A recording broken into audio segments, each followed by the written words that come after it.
Hi there, I'm Adam Bushnell and I'm an author, and this YouTube post is all about how to make a myth in minutes.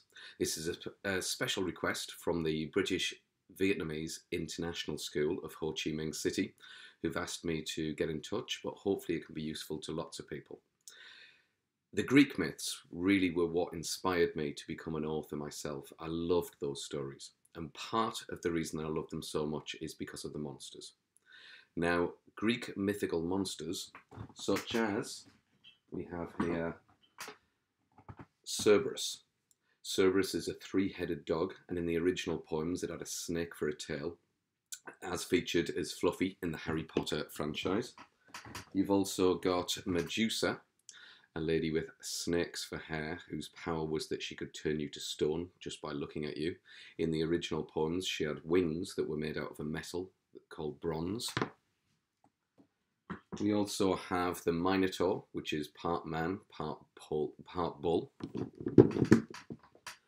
A centaur, part man, part horse. This is the Mare of Diomedes, a flesh-eating horse.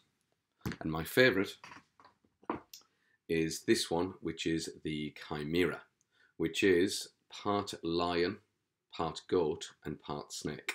Its power was that it could breathe fire like a dragon, and the hero that fought against this creature was called Bellerophon. Now, if you were to take the concept of a mythical creature, usually these ones are all from ancient Greece, but they're examples from all over the world. These creatures were animals mixed together. So you take an animal such as an elephant, a giraffe, a tiger, a zebra and a lion, and you merge those animals together, you get what's known as a mythical monster. An example that I've got here is exactly that.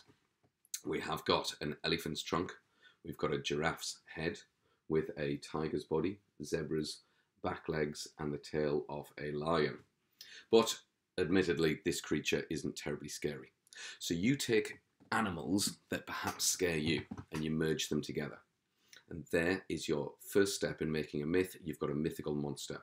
Then give that creature a power. It could be ice powers, fire powers, laser beams shooting out of its eyes. That's where books like the Descriptosaurus come in handy. There is a creatures section in that book with countless examples of mythical monster powers that you can use. But it's great fun to come up with your own. After that, you need a hero. Now, the ancient Greek heroes, such as this one here, they were often named after Zeus, the king of the gods. So their names ended in E-U-S. Prometheus, Orpheus, Odysseus, Theseus, Perseus, Jason. He doesn't really fit into the pattern, but you get the idea. If you put an E-U-S on the end of your name, then you get a heroic sounding name, such as Adamius. For girls, this can also be applied. Often the girls' heroes were named after the goddess that ended in A, such as Hera, queen of the gods. You've got Athena, you've got Hera. And so you take a girl's name, such as Sarah, and you add an extra A, Sarah A. Sounds a bit weird, I know. So you've got an EUS at the end, and then you've got an A at the end. These heroes were often gifted with magical items from the gods. So, for example, Perseus had a helmet, which could turn him invisible. But maybe you take a helmet and it gives you a different power, such as super speed, or being able to breathe underwater, or being able to jump really high. More often than not, these powers came in threes. It was what's known as a triadic structure. So perhaps you've got a helmet that can make you fly. Perhaps you've got an axe which can shoot out lightning.